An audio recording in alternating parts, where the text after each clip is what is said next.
Okay, hello everyone. My name is Shantan Rizal or Kachang, and today it's a continuation of I spelled practice wrong.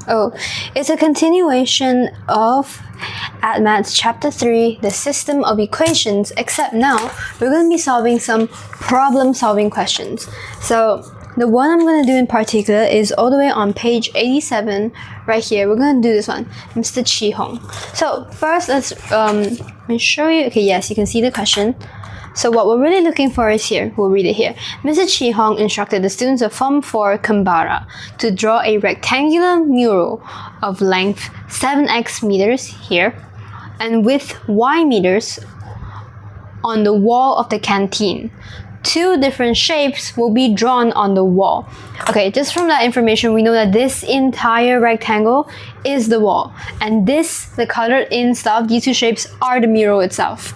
So, two different shapes will be drawn on the wall as shown in diagram on the right. AED, this thing right here, is a semicircle. Given that the area of the wall is 28 meter squares, meaning the area, what's the formula of area? We know that it is when you take the width of something. So this, the width. Can you see that? Let me zoom in real quick. Ding, ding, ding, ding. So okay, I'll take my camera over here. When you take the width of something, boom. Oh, dears. Let me give you a nice place to look at. Ta-da! Boom. Okay, when you take the... Oh, days. Okay, when you take the width of something and you take the height, so over here the height, this times this, which we know the values of 7x and y. So just from here we can form our first equation before we move over. So get rid of this. To answer your first question, we need to find out the equations, and the first one we know of is that if you take the 7x, which was in meters, and you times it with your y meters, you will get 28 meter squares. Now, simplifying this, we don't actually have to write a times symbol. I can just write this. It's equivalent to 28. And then if I just want xy, take the 7 over. 7, what do you, in the multiplication of 7, if 7 times 4, you will get 28. So from here, we can just cut it off. We can thing. This will be 1 and this will be 4. So the answer here is 4. And we can label this as our first equation. Now let's go back to the question. Boom. Okay. Now, given that the area, given that the area of the wall is 28 meter squares and the perimeter. Okay, what's the perimeter? The perimeter is basically if you were trying to build a fence around the shape. So this entire thing. Say the shape given to you was something like this. Let's say the shape is quite funky like that. Sure. This is the shape you're given. This is somebody's house, a maniac's house in fact. And if we were to say find the perimeter, we would be finding this entire thing. Okay, I'm trying to highlight it the best I can. Bam. Everything that is highlighted would be the perimeter. So, coming back to this question, the perimeter of A, B, C, D, E. So, A, B, C, D, E. That means what part are we looking at? This purple part. So, I'm just gonna slightly shade this in. This purple part, light purple, is 26 meters. Find the diameter and radius of the semicircle. Okay, first, the diameter. What is that? I'll recap. This is in Form 2, Chapter 5, if I'm not wrong, when we learn about circles. Here is a gorgeous circle. Now, the thing in the center, is that really the center? No, it's not. Let's pretend it's the center. It's called a diameter. But when we draw, let's say, a circle like this, a little Pac-Man symbol, we also know that this thing right here is basically the diameter. But if we just want this little part, it's called the radius.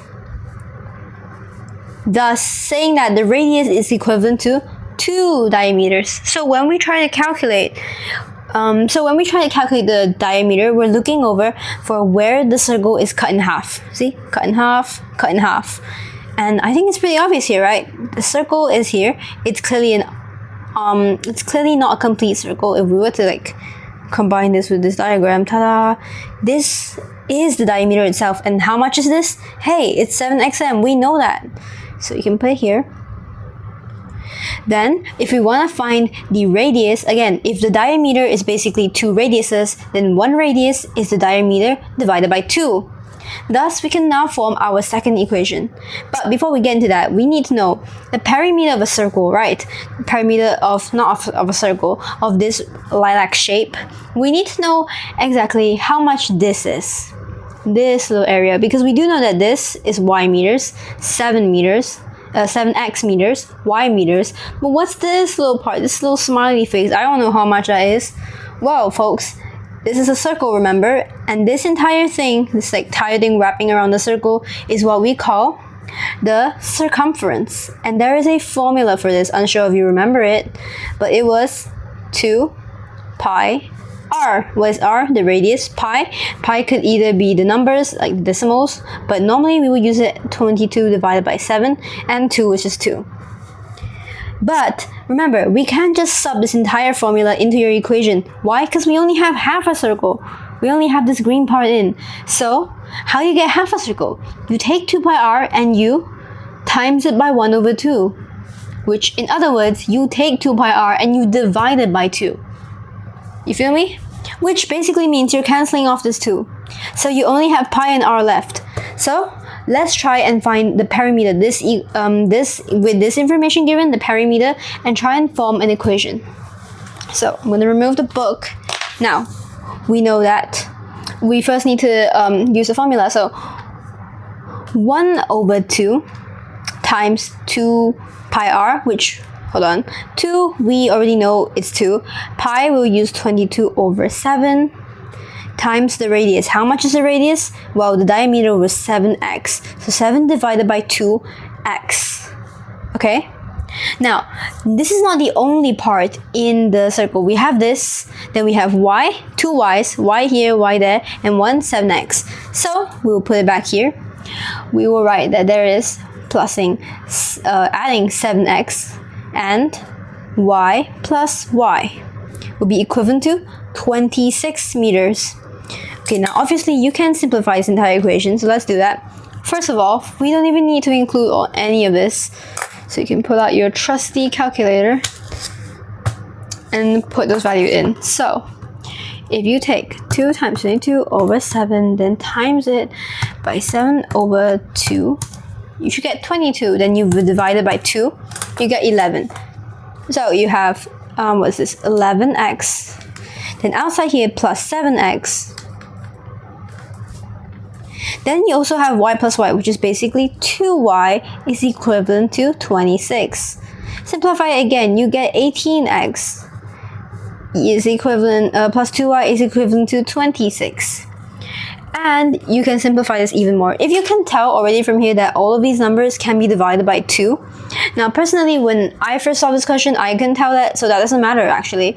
You can just figure out, you just want to figure out this as an equation first. So you take this information, you have 2 equations now, and we're going to implement the method of substitution because I do think this is the easiest method we can use. So I will take 2y as our subject. So I will express 2y in the terms of x, because 2y is a smaller number compared to 18, which I think is pretty large. So I will write here 2y is 26 minus of 18x. And then I don't really want the 2 there, so I'm going to divide this by 2 and get rid of the 2 here. So I'm going to be left with y is equivalent to, sorry, I can't actually do that. It's just 2. So you can obviously do some math. So 2 times 9 will give you 18, so this is 9. Then 2 over here, you get 1. 3 times 2 will give you 6. So you have 13 minus of 9x. This is your new equation. I would call the first one here your second equation. So now we can do substitution where we sub the values in. So I'm going to sub number 3 into the first equation, which was xy is equivalent to 4. So we don't have x, so x remains the same, but we have y. So y is equivalent to 13 minus 9x, and it's equivalent to 4. Thus, times it in, 13x minus of 9. Okay, x times x. Do you get 2x or x squared? X squared. So x squared is equivalent to 4. Then obviously we can put this in general form, and general form is where anything with the squared value is at the front. So negative 9x squared minus 13x, plus 13x, this is a positive, and minus of 4, because 4 is thrown over from the equal sign, will give you 0. Now, before we solve this in the calculator, because we can use 3 methods, remember? We can use completing the square, we can use the algebraic formula, or we can use factorization. For this one, factorization is definitely an option. So, we have to get rid of the negative here first. So, by doing so, I'd be timesing negative to the entire thing. So, okay, let me just write it down like that. Everything here would times negative. So negative, negative, positive, positive, negative. Oh, it's still a negative. Minus of 13x, and negative, negative, positive again. You add up 4. And 0 does not have a positive or negative charge. It's a neutral number. Ta-da! Now, you can officially put this into your calculator, or you can manually do this. Unfortunately, I am not that proficient in mathematics to be able to solve things like that myself. So, let's get the calculator out and to solve the value. So, 9 minus of 13 plus 4. Okay, you should get x is minus 1, because x is equivalent to 1, or x is equivalent to, I got decimals, 0.444, lots of 4s, which is also 4 over 9.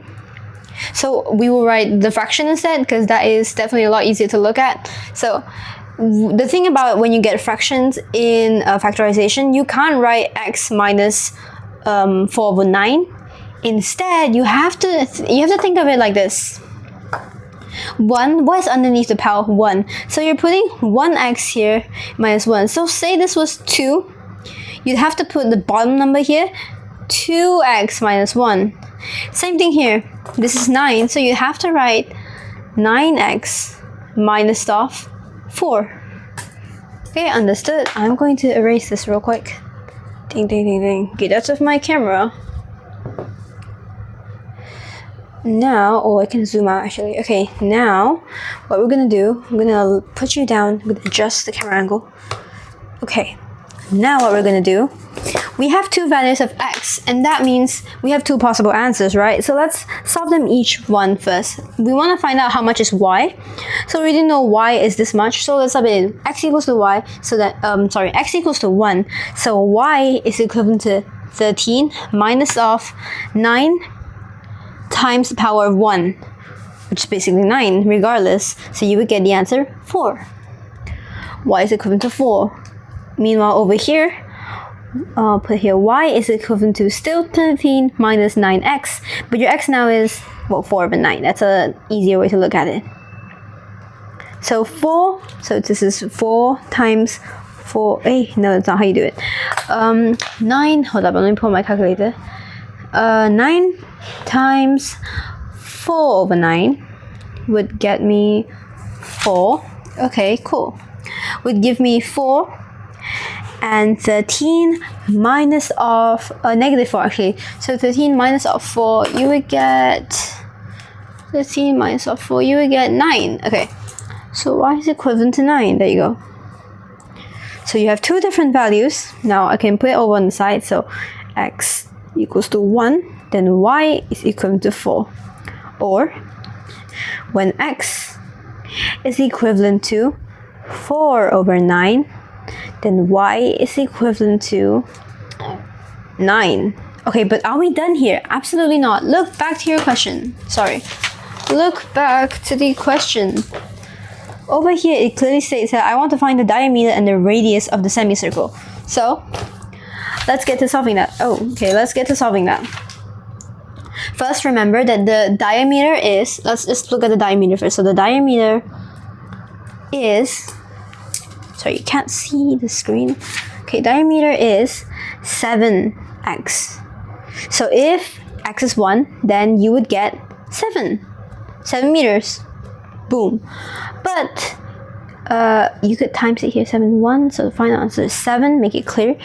Or if your 7 is 7x, and you can get 7 times 4/9, sub that into the calculator, sub that into the calculator, you will get, bear with me here, 7 times 4 divided by 9, that is, okay, decimals.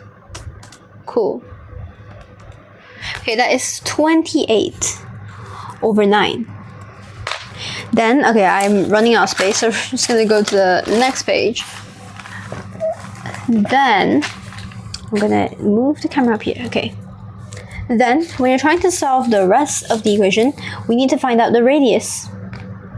And the radius is equivalent to the diameter divided by 2. So, say if your x is equivalent to 1, then the diameter, what we say was 7, right? So 7 divided by 2x will be equivalent to 7 divided by 2 times 1. So it's still 7 divided by 2.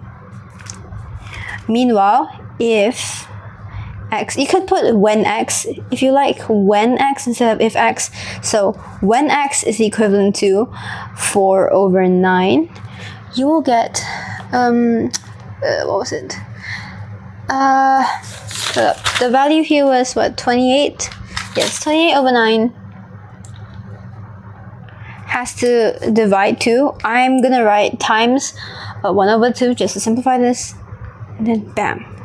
No, bam, like that. 4/9. Okay, so sub that into the calculator. Let's go. Actually, no, I'm gonna do this myself. So 28 divided by 9 times 1/2. Boom. Then times 4/9 should give you an interesting number. Hold on. Hi, technical error. I've actually realized something. See, when we calculate the radius, right, there's actually 2 ways to do it, which is 1, you take back the 7x thing and you divide it by 2, which where we would do 7/2, the x would be 4/9, to which, okay, if you type this in the calculator, what do you get? Hold up. If you get 7, what was it? 7 divided by 2 and you times it by 4/9, okay, you get 14/9. But at the same time, if you do what we calculate, the diameter, and you times it by 1/2, which is basically dividing it by 2, same thing, type it in. You do 28 divided by 9 and you times 1/2. You still get 14/9. So there's technically 2 ways to do this. For some reason, I did not realize that. So there you go. Both get the same answer. For this one, obviously, I did 2 different methods, but hope that should be acceptable in the examinations regardless. So finally, we can put in the final answers. So your diameter can be, if your diameter is 7, then your radius, your radius should be equivalent to 7/2. Meanwhile, if you got your diameter as, what did we calculate this as? 28/9? 28/9, then your radius should be 14/9. Voila. Now to check if we did answer the question right, let's look at the answers, shall we? Mastery practice. Yes, 7m. Yes, we solved it. See, 7 meters. Oh, we have to put meters down? Sure, I'm gonna write that in a different color so I remember. 7 meters. This meters. And we are done with this testing question. Ta-da! Okay, that is today's gonna be a lot of a shorter video, so that is all, and I will see you all tomorrow. This is day 2 of trying to be Jose Rizal. Thank you very much.